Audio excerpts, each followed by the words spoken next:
Olá, meu nome é Graciane, eu sou professora do IFSC Campus Gaspar, da área ambiental. E eu trouxe para a gente aprender um pouquinho mais o tema água. Esse tema ele é abordado sempre no Enem e ele merece que vocês dediquem algum tempo para se aprofundar mais na temática.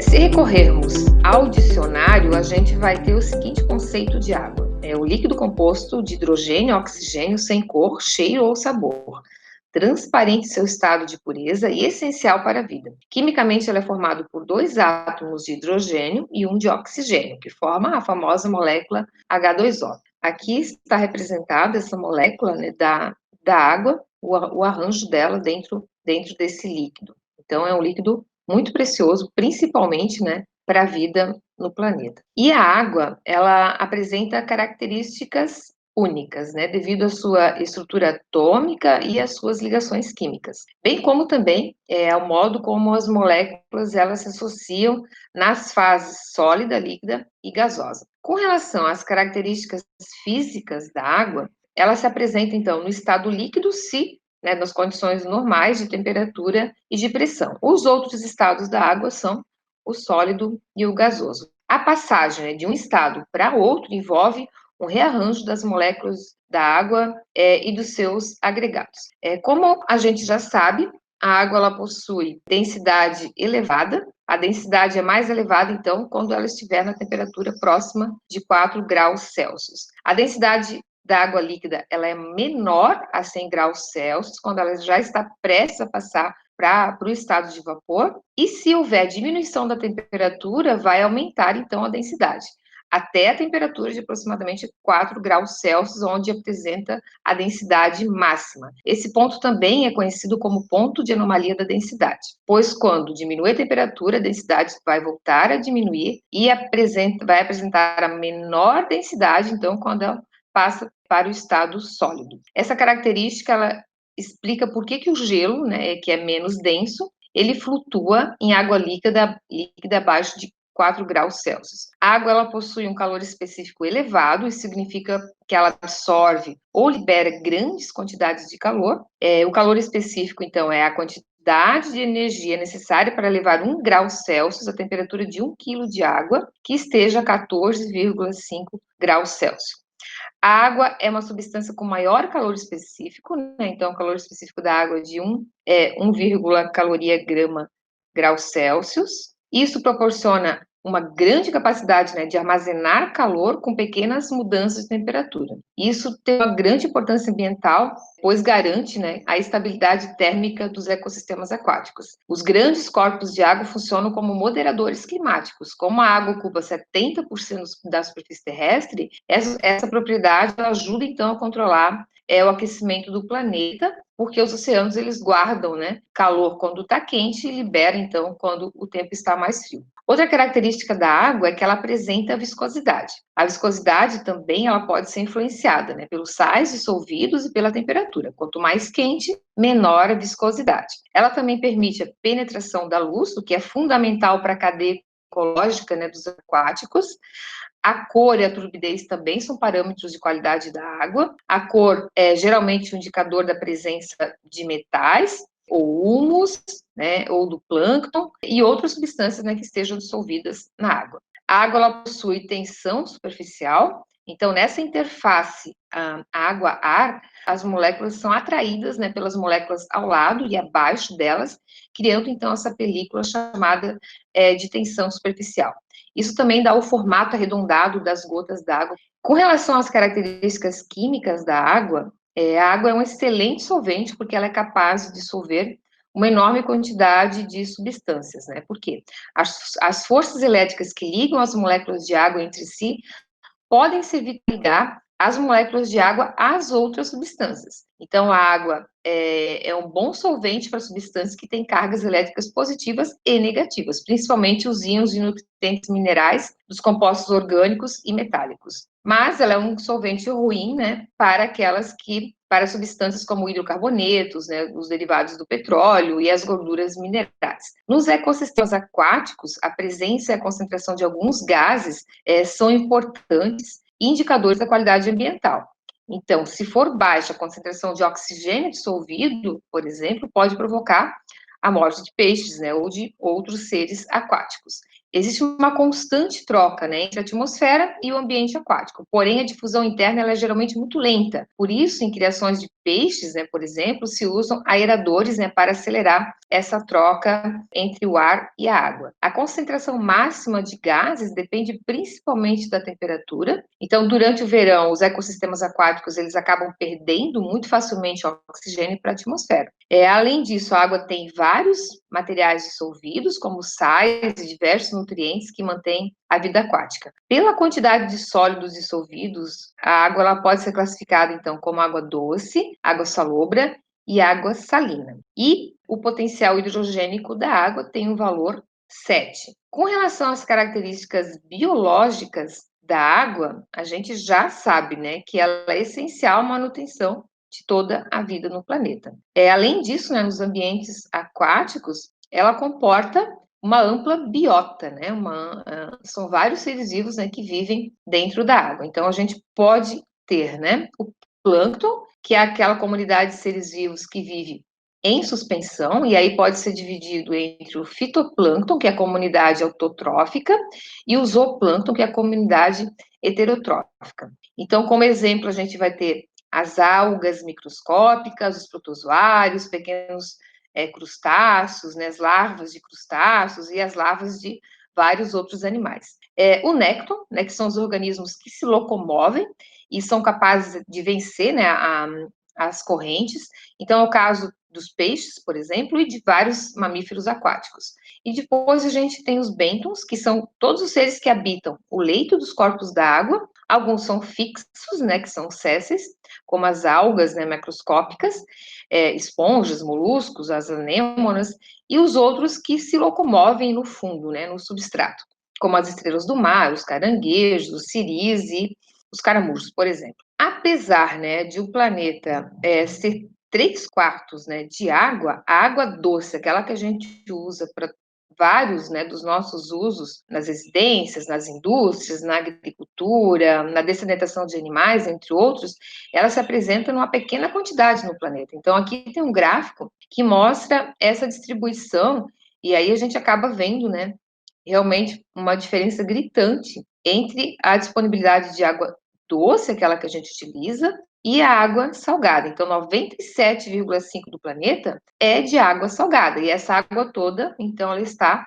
nos oceanos e nos mares. A água doce do planeta, ela representa 2,5% da água. Desse percentual, apenas 0,3% estão nos lagos e rios, 30,8% são as águas que se encontram no subsolo, então ela pode estar misturada no solo, nos pântanos, né, no permafrost, então em vários lugares do subsolo. E 68,9% são as águas que se encontram nos glaciares e nos locais onde tem neve permanente. Então a distribuição de água do planeta, ela é bem regular se a gente considerar os usos que a gente faz da água doce.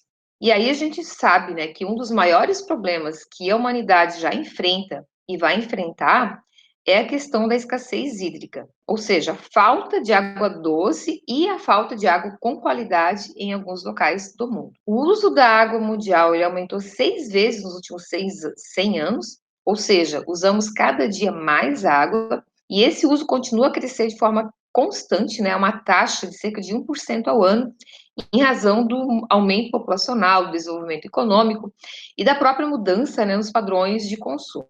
Então, segundo o relatório da ONU, no cenário atual, o mundo pode enfrentar um déficit hídrico global de 40% até 2030. O mapa está mostrando essa coloração marrom, então a gente vai enxergar alguns pontos do mundo, ó, por exemplo, aqui na América Central, aqui em algumas regiões da Índia, né, alguns lugares aqui da África, né, onde a gente já tem problemas hoje, né, com relação à escassez de água. E todos esses lugares, eles tendem a se agravar nas próximas décadas. O Brasil, ele já apresenta, né, alguns problemas aqui na região metropolitana, então, de São Paulo, tá? Que é a região onde existe maior preocupação realmente com a disponibilidade de água doce. Nesse outro mapa mundi, à direita, a gente enxerga o esquema, né, relacionado à disponibilidade de água doce por pessoa em cada país. Então, esse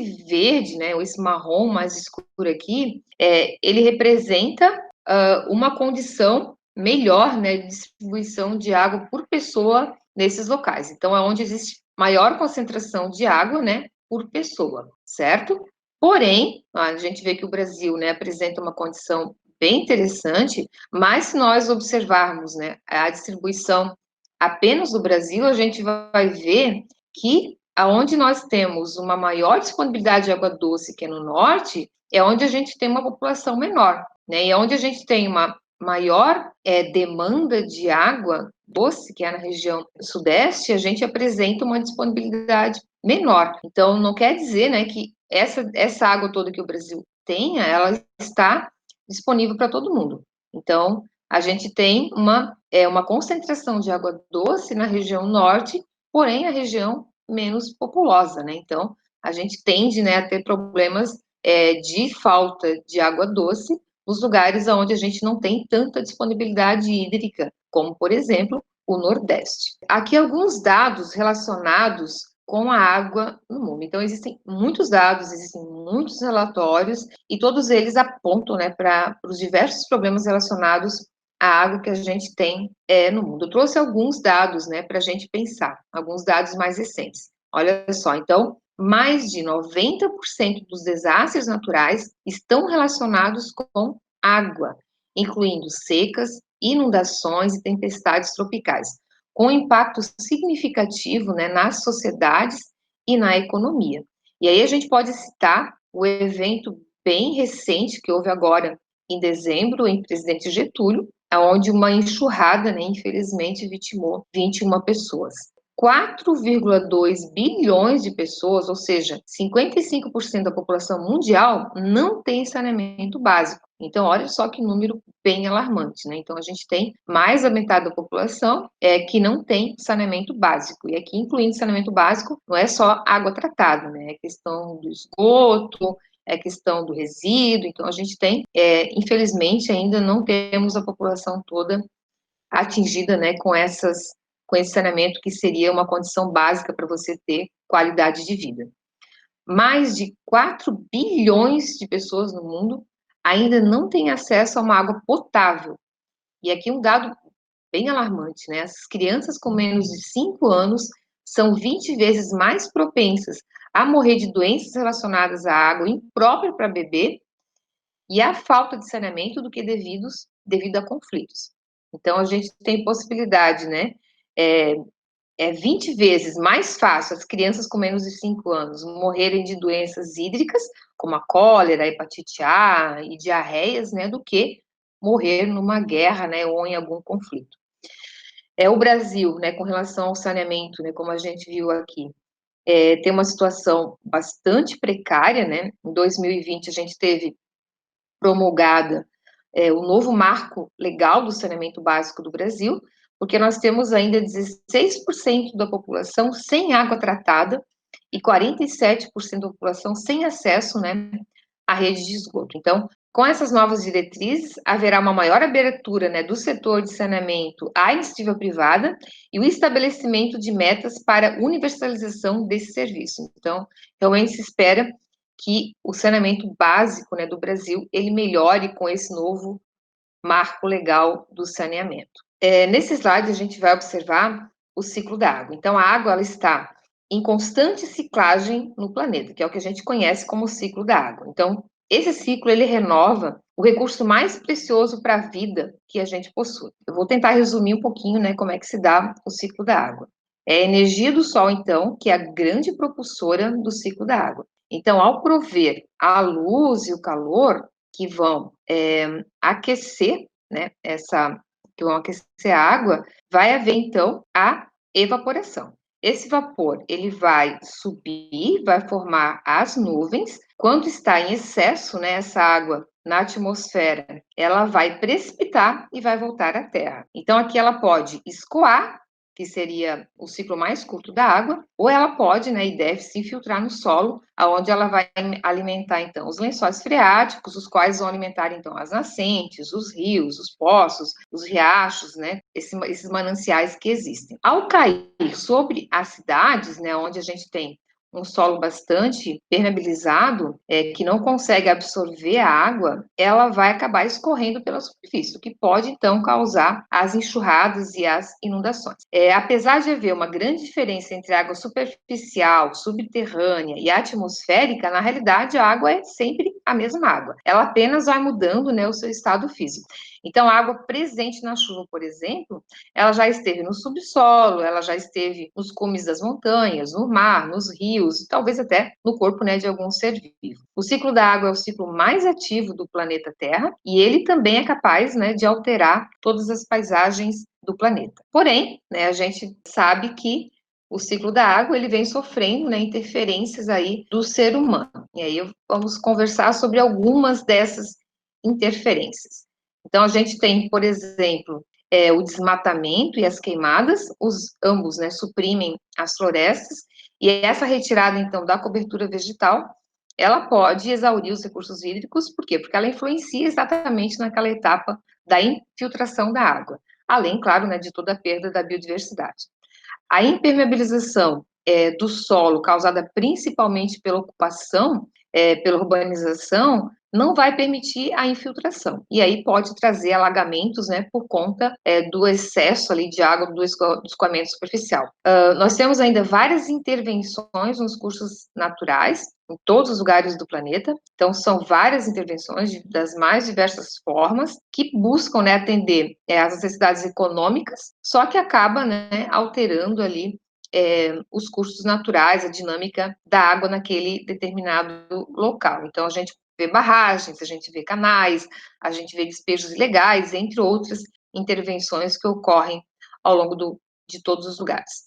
Temos ainda a poluição das águas, e essa poluição ela ocorre tanto em espaços urbanos quanto nos espaços rurais. Nos espaços urbanos, a gente percebe que são mais os esgotos, os efluentes industriais de todos os tipos, e nas áreas rurais a gente vai ter todos os produtos que são utilizados, então, na agricultura e na pecuária, que eles acabam sendo carreados, então, para os rios, para os lençóis freáticos, além de todos os sedimentos, né, produzidos pelos processos erosivos. Nas áreas rurais, essa poluição da água, por ela ser bem distribuída em todo o território, a gente chama ela de poluição difusa, né, porque a gente não tem ideia, né, onde exatamente essa poluição ela está sendo originada.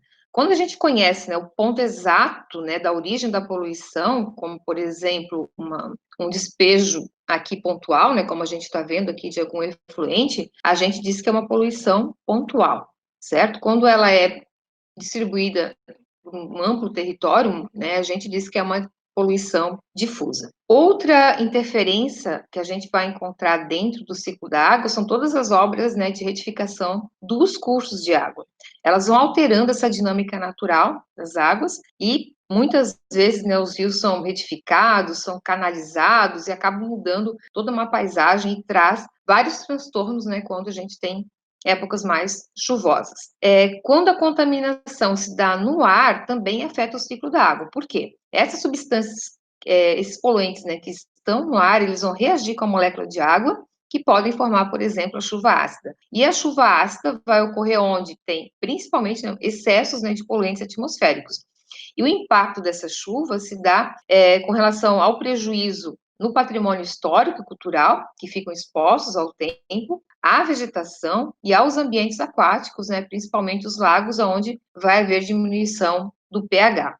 As mudanças climáticas, elas também estão afetando o ciclo da água de diversas formas. Então, o aumento da temperatura do planeta tem causado, por exemplo, a perda, né, do oxigênio dissolvido, que é tão essencial aos seres vivos, além, né, de todos os desastres naturais que a gente já comentou. Então, algumas dessas interferências, né, acontecem em algum lugar do planeta, né? Então, em todos os lugares do planeta a gente vai observar algum tipo de interferência no ciclo da água. E se essas interferências, né, elas não forem bem planejadas, bem estudadas, a gente pode ter um impacto maior, né? Então, cada vez, né, que realmente você for interferir de alguma forma, né, com relação aos recursos hídricos, tem que haver um amplo estudo, um amplo planejamento para que a gente possa minimizar esses impactos possíveis. Eu falei até agora da poluição da água e aqui eu trouxe o conceito de poluição. Então, poluição é uma alteração ecológica provocada pelo ser humano que prejudica direta ou indiretamente sua vida ou seu bem-estar, trazendo danos aos recursos naturais e impedimento das atividades econômicas. Então, esse é o conceito de poluição. Quando a gente tiver qualquer alteração ecológica, né? A gente tem, então, uma interferência ali, e isso pode trazer tanto danos para o ser humano quanto para aquela região, né? Para aquele ecossistema. O conceito de contaminação, ele é o quê? Né? Ele é a presença em um ambiente de seres patogênicos ou substâncias em concentração nociva ao ser humano. Então, a gente pode observar que, às vezes, uma água ela pode estar poluída porque ela teve alguma alteração nas suas características, mas ela não necessariamente ela pode estar contaminada, né? Ela não vai trazer algum dano maior para o ser humano, certo? Então, esses são os conceitos que a gente acaba utilizando de poluição e de contaminação de água. Um dos grandes impactos, né, da poluição das águas é na biodiversidade. Por exemplo, né, quando a gente tem o processo de eutrofização. Então, a eutrofização ela é um processo que ocorre em ambientes aquáticos, quando a gente tem, né, muita disponibilidade de nutrientes, principalmente os fosfatos e os nitratos. Na água, isso ocorre quase sempre, né, pela emissão de esgoto doméstico, né, ou pela contaminação da água com os fertilizantes agrícolas. Esse excesso de matéria orgânica na água ele vai favorecer a proliferação dos micro-organismos aeróbios, e aí a gente vai ter toda uma cadeia, né, de problemas causados, né, pela eutrofização. Então, fica a sugestão para vocês se apropriarem mais desse tema, porque é bem importante a gente conseguir entender. Entre os principais poluentes da água, a gente vai ter, então, as bactérias, os vírus, parasitas, né, todos os fertilizantes, os pesticidas, os produtos farmacêuticos, nitratos, fosfatos, os plásticos, os resíduos fecais e até mesmo substâncias radioativas. Essas substâncias nem sempre elas mudam a cor da água, né? O que significa que muitos desses poluentes eles são invisíveis. Né? Por isso, sempre uma análise, né, se for necessário, se faz uma análise de água para conseguir entender se essa água está ou não poluída. Então, aqui é uma figura mostrando aqui em cima, né, a eutrofização da água. Então, aqui a gente teve excesso de nutrientes, o que provocou, então, um excesso, né, desses micro-organismos, no caso aqui, as algas verdes, né, o fitoplâncton. E aí vai causar todo um problema para esses ecossistemas dessa região, tá? E isso pode ser causado, né, pelos esgotos ou pelos fertilizantes agrícolas. A pesca em águas poluídas, né, e o uso de águas poluídas também, né, para pecuária e para agricultura, podem introduzir esses micro-organismos ou essas substâncias tóxicas nos alimentos, né, e trazer problemas para a nossa saúde, infelizmente. E aí a gente chega, o que fazer, né? Quais são os desafios daqui para frente para a gente tentar minimizar os impactos da água, né? Os impactos ambientais que a gente está ocasionando nesse recurso que é tão precioso para a gente, tão significativo para manter a vida do planeta. Então, para fechar essa apresentação, eu coloquei, então, alguns desafios que a gente tem daqui para frente. Por exemplo, reduzir as emissões de poluentes para evitar o aquecimento global e a acidificação dos oceanos. Precisamos trabalhar fortemente nessa questão dos poluentes, tá? Tanto atmosféricos quanto os poluentes que são despejados diretamente na água. Reduzir o uso de pesticidas químicos e nutrientes em excesso, né, nas plantações, porque em algum momento eles acabam dentro dos corpos hídricos. Reduzir e tratar com segurança as águas residuais, para que, além de não poluentes, elas possam ser reaproveitadas para irrigação ou produção de energia. Então, hoje a gente já tem algumas estações de tratamento de água, né, que já fazem essa recuperação da água. Restringir o uso de plásticos descartáveis que acabam flutuando em rios, em lagos, em oceanos, e aí também os microplásticos, né, que é um grande problema hoje que a gente está percebendo que eles estão em todos os lugares. Então, se nós restringirmos o uso dos plásticos, a gente acaba melhorando, né, essa questão toda da poluição de plástico no planeta. Incentivar a pesca sustentável para garantir, então, a sobrevivência das espécies e evitar o esgotamento dos recursos pesqueiros. Então, a gente tem nos ambientes aquáticos uma biodiversidade muito interessante que tem que ser mantida, né, para garantir que haja toda uma dinâmica, né, que já existe, que deve existir nesses ambientes, que ela consiga continuar existindo. E para isso, essa pesca ela tem que ser de uma forma bastante sustentável. Então, a gente para por aqui. Espero que vocês tenham aprendido, né, e visto alguns conceitos relacionados à água e que isso possa ajudar vocês durante a prova. Obrigada. São 22 campos promovendo ensino, pesquisa e extensão.